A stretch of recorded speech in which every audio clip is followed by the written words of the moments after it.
although I am the founder of Grenfell Ministries, and I am their Connections and Corrections Program Coordinator, I am also an addict, and I am an ex-convict, and I am a whole bunch of really cool stuff, a mom. And I find that I'm up here tonight to talk to you about jail and reintegration. That's sort of my topic of choice tonight. I can talk to you about a lot of things. In case nobody's noticed that throughout the night, I am quite capable of talking to you for a long period of time. If you ever sit down with me and you have a few moments that you want to sit down with me, make sure it's about an hour. You might want to extend it a little bit. I can talk a lot. Fair. My sister knows it very well.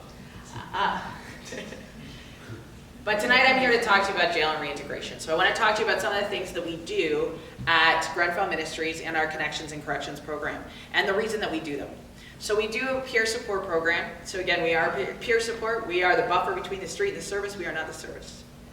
There are a lot of services out there in the Hamilton area that help people who are getting out of correctional facilities, including the Bridge, which is down on Barton Street, and they do provincial releases. And St. Leonard's Treatment Center, which has been fantastic to work with, and they have federal release and people who are on parole and probation. So those things are really amazing. Those are things that we have in our community. Provincial release beds, for example, at the Bridge, here in Hamilton, we have a jail. We have a jail that releases prisoners every day. And we have a jail here, and we have provincial release beds here, and we have 6 beds in that. 6. So 6 people who get released in the next 3 months, because that's how long that you are in their program. So in the next 3 months, 6 people who get released will get a shot at having housing. And only 6. There are sober houses in our community. They are difficult to get in touch with sometimes, and they are full most of the time. There are people in our community that are doing wonderful acts. There's a really great place, if you're ever on the internet, Helping Hands. It's really awesome. Hamilton community, people coming together, talking about sober houses, sober living houses, places where we can come together as a community and work to help people that are coming out of active addiction, coming out of jail, those things. But the reality is, technically, we have 6 funded beds for provincial release in our community. We don't have any for women coming out of correctional facilities. Not one. So in saying that, I think it's really important that we take a look at some of the things that define us as people. So we can say that, you know, we're living in this particular moment, which I think is really important because we are. We're living in this moment right now, nothing's wrong. But for somebody who's coming out of jail, we need to consider how they got in there, why they're in there, and what they're going to do when they get out. So if you're in there, for example, on a narcotics charge, I've been to jail on a narcotics charge. Anybody else in the room? No, I'm just kidding. But thanks, buddy. So let's say they've gone in on a narcotics charge, and that's because they happen to be an addict. I am definitely an advocate for decriminalization of narcotics. I am also an advocate for decriminalization of sex work. I think any kind of work is work. See me after. So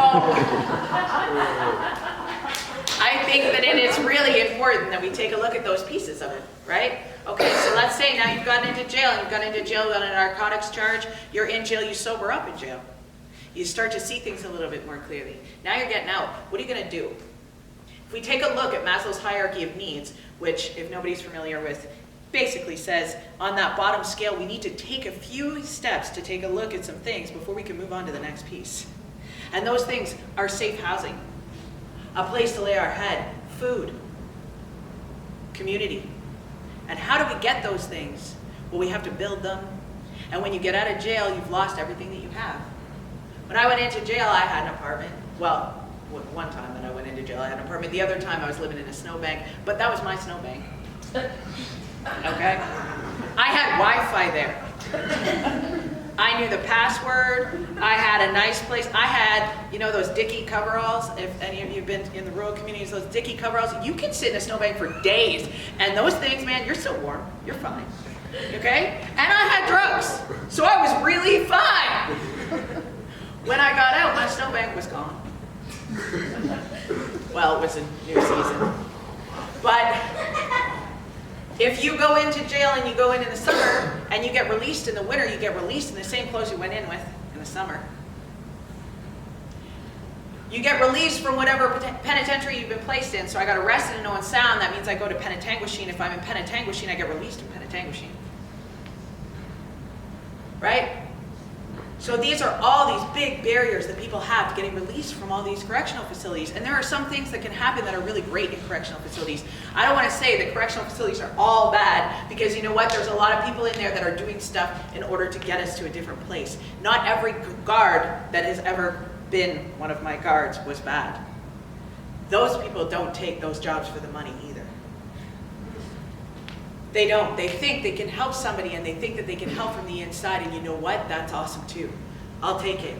There was a guard when I was in, and I'd been in segregation for 5 days. So for those of you that don't know what segregation is, when you have a mental health issue, which I did, I attempted suicide within one of the jail cells. And when you do something like that in a correctional facility, their main goal is to keep you safe. And so they place you in segregation. In segregation, you don't get anything. So you don't get a mattress. You don't get clothes. You don't get anything that you might be able to use to hurt yourself, like a blanket or any of those things. And they put you in this big dress. And it kind of resembles an oven mitt, which is what I called it. For quite some days, because it's made out of the same material. It's a really big oven mitt. And then that's it. And you don't get anything to take your mind off it, like pencils, paper, or books, or anything like that, right? When you're in segregation, you don't get a shower, because they can't trust you to take you out of your cell. And somebody comes and walks around and looks at you every 20 minutes, but they're not super helpful either. And at that time, for me, I was coming down on fentanyl. When I went in there, fentanyl is my drug of choice. And,